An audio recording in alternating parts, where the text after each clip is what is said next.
Let me tell you something, the Grammys just happened, and Nigeria is feeling it. Not in the way we hoped, not in the way we prayed, and definitely not in the way Nigerian Twitter wanted. Because once again, a South African singer walked into that building, sat down, looked Nigerian artists dead in the eye, and walked out with that Grammy. Again. Yes. Again.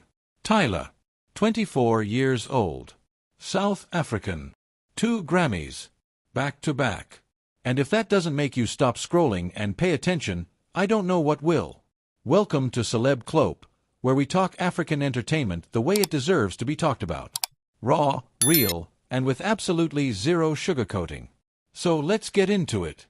The Grammy for Best African Music Performance 2025 went to Tyla for her track Push to Start. Now before you say anything, yes, the same category. Yes, the same award she won last year for Water.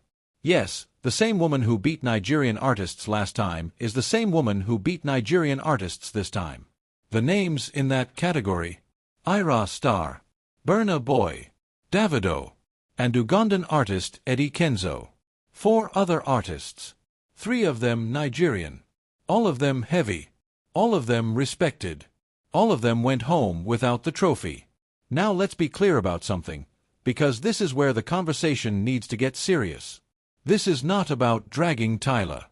This girl is talented, she is consistent, and she has positioned herself on a global stage in a way that demands recognition. When she stood up after winning and said, "This is insane, I'm so proud to be African," you could hear the genuine emotion.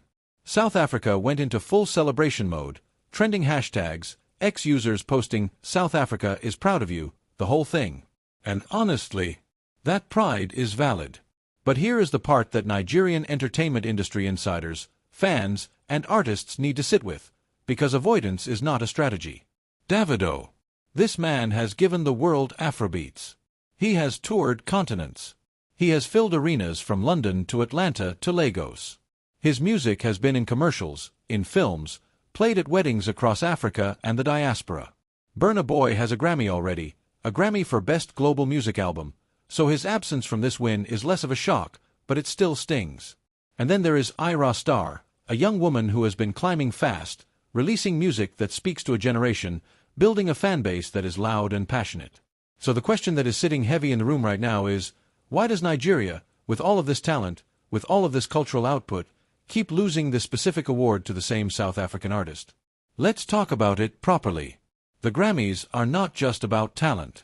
If talent alone won Grammys, the list of winners would look very different. Grammys are about campaigns. They are about visibility in very specific rooms. They are about radio performance in markets that Grammy voters pay attention to. They are about mainstream crossover, not just African charts or diaspora playlists, but genuine penetration into global pop culture. And Tyla, whether people want to admit it or not, has cracked something that most African artists are still trying to unlock. Water was not just a hit, it was a cultural moment in America, in Europe, in spaces where Afrobeats is still fighting for full acceptance. Push to Start continued that momentum. It kept her name relevant in the rooms where Grammy decisions are made. And that is a calculated, intentional, well-managed career move. Now does that mean Nigerian artists are not doing enough? Not necessarily.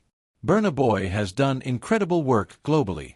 Davido has relationships with major American artists. Ira Star is building something real. But the Grammy machine requires a specific kind of investment, in PR, in marketing, in strategic collaboration, and in timing. And right now, Tyla's team is playing that game better than anyone else in the African music space. One ex-user who admitted they wanted Ira Star to win still wrote, "You deserve it." That one line right there tells you everything. Even in disappointment, there is an acknowledgement of the work Tyla has put in. And that kind of respect is not given lightly. What should Nigeria take from this? Not bitterness. Not excuses. But action. Because the talent is undeniable. The fanbase is massive.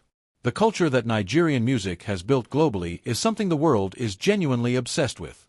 Afrobeats is not niche anymore, it is mainstream. The infrastructure around it now needs to catch up. The Grammy campaign strategies need to be more aggressive. The international media presence needs to be sharper. And honestly, The artists and their teams need to study what Tyla's team has been doing and build something that can compete on that level.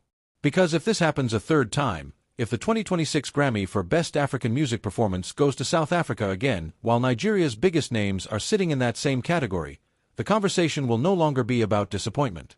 It will be about a structural problem that requires an honest, industry-wide reckoning. Tyla is not the villain of this story.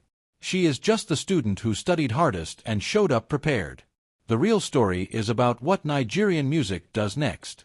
And that story, we will be watching it very closely right here on Celeb Clope. If you have opinions on this, drop them in the comments. Do you think Davido or Ira Star deserve the win?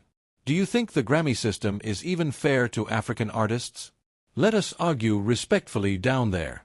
And if you are not subscribed yet, hit that subscribe button right now, because we are going to keep bringing you the stories that Nigerian and African entertainment does not want to water down. New videos drop regularly, and trust me, you do not want to miss what is coming next.